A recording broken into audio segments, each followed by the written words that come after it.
മലയാളത്തിന്റെ ക്ഷണക്കത്ത് സ്വീകരിച്ച് ചെന്നൈയിൽ നിന്നെത്തിയ സംഗീത സംവിധായകൻ ആരാ? നമുക്ക് മനസ്സിലായി. Of course one and only. ആരാ? വൺ ആൻഡ് ഓൺലി ശരത്തേട്ടൻ. യെസ്. അപ്പൊ നമ്മുടെ ശരത്തേട്ടനെ വളരെ സ്നേഹത്തോടെ നമുക്ക് സ്വാഗതം ചെയ്യാം.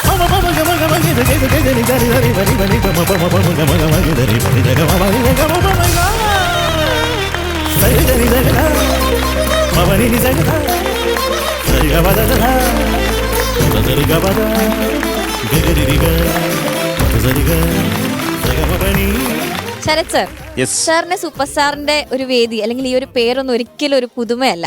ഒരിക്കലും അല്ല. കുറേ ഓർമ്മകളുണ്ട്. അത് മാത്രമല്ല, അമൃത TV ആയിട്ട് പണ്ട് മുതലേ ഒരു പേഴ്സണൽ കണക്ട് ഉള്ള വ്യക്തിയാണ് ഞാൻ. കുറേ സന്തോഷം ഞങ്ങൾക്കും. ഇപ്പൊ ഇത്രയും വർഷം കഴിഞ്ഞ് സൂപ്പർ സ്റ്റാറിന്റെ വീണ്ടും ഇത് തുടങ്ങി കഴിഞ്ഞപ്പോ ശരത് സാർ ഇവിടെ വന്നതിൽ ഞങ്ങൾക്ക് ഒരുപാട് സന്തോഷം. നമ്മളുടെ കുട്ടികള്, നമ്മുടെ കുഞ്ഞുങ്ങള്, മക്കളെ എല്ലാവർക്കും ഹായ്. താങ്കളക്കാൻ കേട്ട നിങ്ങൾ പല മുഖങ്ങളും എനിക്ക് അറിയാവുന്നതാണ്. അത് നോ ഉടായിപ്പുക ഒരു വാർണിംഗ് ആണ് തീർച്ചയായിട്ടും. പിന്നെ ഈ രണ്ടെണ്ണം അത് ലോക ഉടായിപ്പുകളാണ്. അത് അല്ലല്ല, രണ്ട് എന്റെ ചങ്കുകളാണ്. ബേസിക്കലി കള്ളന്മാരാണ്.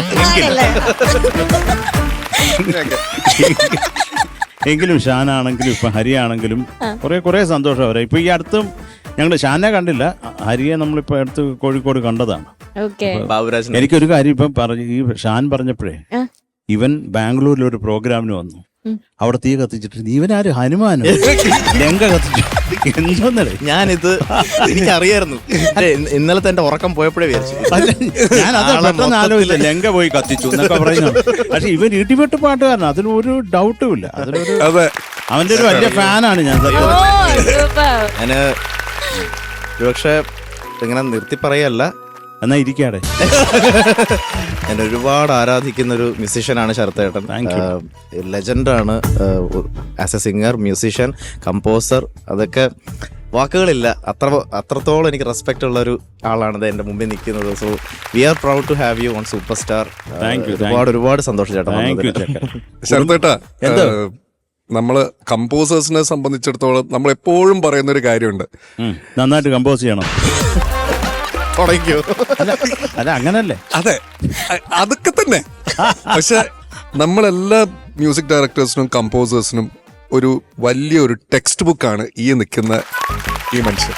ഈ 5 അടി 3 ഇഞ്ചുള്ള, അതെ, 5 അടി 3 ഇഞ്ചുള്ള ഈ മനുഷ്യൻ. അതായത് എന്താ പറയാ, എന്തോരം പാട്ടുകള് ഏതെങ്കിലും ഒന്നുണ്ടോടാ ഹിറ്റ് അല്ലാത്തത്? ഒന്നുമില്ല. എല്ലാം അന്യായ പാട്ടുകള്. അതിന്റെ ആ സമയത്ത് ഇദ്ദേഹം ചെയ്തു വെച്ച അറേഞ്ച്മെന്റ് എന്ന് പറയുന്നത് ഇപ്പൊ കേൾക്കുമ്പോഴും ബ്രാൻഡ് ന്യൂ ആണ്. അതാണ് ശരത്തേട്ടൻ. Thank you. അപ്പൊ ശരത്തേട്ട, നമ്മളെല്ലാവരുടെ സൈഡിൽ നിന്നും welcome to Super Star, welcome back to Super Star. Thank you. Okay, അപ്പോ ഇപ്പൊ ഷാനിക്ക പറഞ്ഞ പോലെ welcome back to Super Star എന്ന് തന്നെ പറയണം. അപ്പൊ നമുക്ക് ഇനി വഴിയെ ഒരുപാട് കഥകളും കുട്ടികളുടെ പാട്ടും ഒക്കെ. അങ്ങനെയാണെങ്കിൽ ഇന്ന് ശരത്തേട്ടൻ കുറച്ച് പാടുപെടും.